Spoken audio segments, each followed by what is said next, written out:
মুহাম্মদ সাল্লাল্লাহু আলাইহি ওয়াসাল্লাম 40 বছর বয়সে নবী হয়েছে, তার আগে নবী ছিলেন না কি? তাহেরি বলেছে এই আকীদার লোক কাফের। আস্তাগফিরুল্লাহ। মুহাম্মদ সাল্লাল্লাহু আলাইহি ওয়াসাল্লাম নবুয়ত পেলেন কিসের মাধ্যমে? তার উপরে যখন কোরআন নাজিল হলো তার মাধ্যমেই তো, তাই না? কোরআন যখন নাজিল হলো তিনি তো তখন নবুয়ত পেলেন, নবী হলেন, তাই না? কোরআন নাজিল হওয়ার আগে বলেছিল কেউ মুহাম্মদকে মানো, মুহাম্মাদের ইত্তেবা করো, এরকম তো কিছু বলা হয়নি। তো তার উপরে যখন ইকরা বিসমি রাব্বিকাল্লাযী খালাক আলাকের এই আয়াত নাজিল হলো, পড়ুন আপনার প্রভুর নামে যিনি আপনাকে সৃষ্টি করেছেন, এই আয়াতের মাধ্যমে তিনি নবুয়ত লাভ করলেন, তখন তিনি নবী হলেন। তো এর আগে এটা হলো বাতিলদের আকীদা। কেন? ওদের একটা আকীদা হলো আউয়ালু মা খালাকাল্লাহু নূরি, আল্লাহ তাআলা সর্বপ্রথম নবীর নূর সৃষ্টি করেছেন, তার মানে আদমের আগেও নবী। অথচ হাদিসের মধ্যে কি এসেছে? আল্লাহ তাআলা সর্বপ্রথম কলম সৃষ্টি করেছেন। কি সৃষ্টি করেছেন? কলম। আচ্ছা আপনারা কি বলবেন?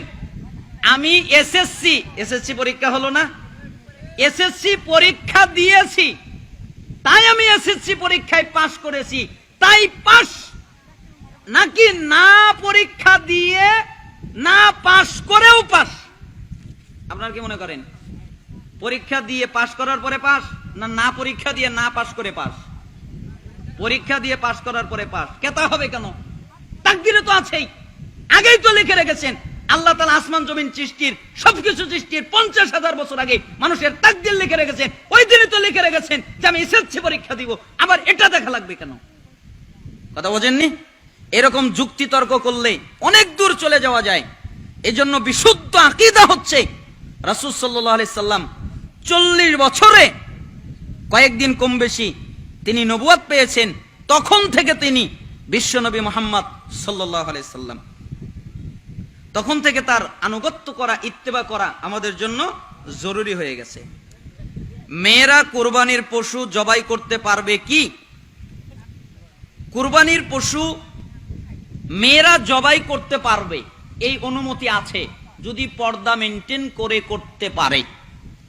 কিন্তু যেহেতু পুরুষের সংখ্যা, পুরুষ রয়ে গেছে, এই জন্য মেয়েদের জবে করা উচিত নয়, পুরুষেরাই জবে করবে। কিন্তু কোন জায়গায় যদি শুধু মেয়েরাই থাকে, পুরুষদের সংখ্যা না থাকে, পাওয়া না যায়, খোঁজা না যায়, তাহলে মেয়েরা করতে পারবে, মেয়েরা করতে পারবে, অনুমতি আছে। উত্তম পুরুষরা করা।